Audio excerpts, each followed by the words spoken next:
सोलापुरात जीपीएस नावाच्या दुर्मिळ आजाराने 40 वर्षीय व्यक्तीचा मृत्यू झाल्याने सोलापूर शहर जिल्ह्यासह पुण्यात देखील खळबळ उडाली आहे। जीपीएस अर्थातच गुएलाइन बेरी सिंड्रोम नावाचा हा दुर्मिळ आजार आहे।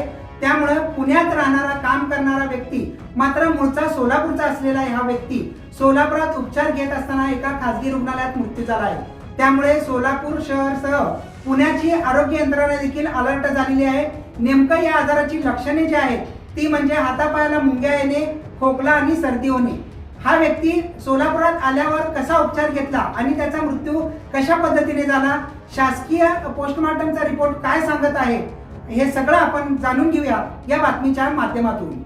पुणे येथून जीबीएस व्हायरस लागण झालेला रुग्ण सोलापुरात 18 जानेवारी रोजी आला होता। त्याला सोलापुरातील खासगी रुग्णालयात उपचारासाठी दाखल करण्यात आले। रुग्णाला खोकला, सर्दी आणि श्वसनाचा त्रास होत असल्याचं समोर आलं होतं। त्यानंतर 4 दिवसांनी सदर 40 वर्षीय संशयित रुग्णाच्या प्रकृतीमध्ये सुधारणा झाली होती। मात्र त्यानंतर शनिवारी अचानक श्वसनाचा त्रास त्याला सुरू झालं। त्याला आयसीयू मध्ये दाखल करण्यात आलं होतं। त्याच दरम्यान रुग्णाचा मृत्यू झाला। त्याचा शासकीय रुग्णालयात पोस्टमॉर्टम करण्यात आलं। त्यात सदर मृत्यू हा जीबीएस आजाराचे प्राथमिक लक्षण आढळल्यामुळे झाल्याचं समोर आलं आहे। या घटनेनंतर पुण्यातून आलेल्या रुग्णाचा मृत्यू जेव्हा सोलापुरात झालं त्यानंतर उपमुख्यमंत्री आणि पुण्याचे पालकमंत्री अजित पवार यांनी पुण्यात अधिकाऱ्यांची बैठक घेतली। पुण्यातील 2 रुग्णालयात सदर जीबीएस व्हायरस संदर्भात उपचार सुरू करण्यात आले आहेत, तर महानगरपालिकेच्या अधिकाऱ्यांना पाण्याच्या नमुन्याबाबत सूचना दिल्या आहेत असं अजित पवार यांनी म्हटलं आहे। त्यानंतर आरोग्य यंत्रणा देखील आता अलर्ट मोडवर आली आहे। तसेच सोलापूर शासकीय रुग्णालयातून संशयित रुग्णाचा प्राथमिक पोस्टमॉर्टमचा अहवाल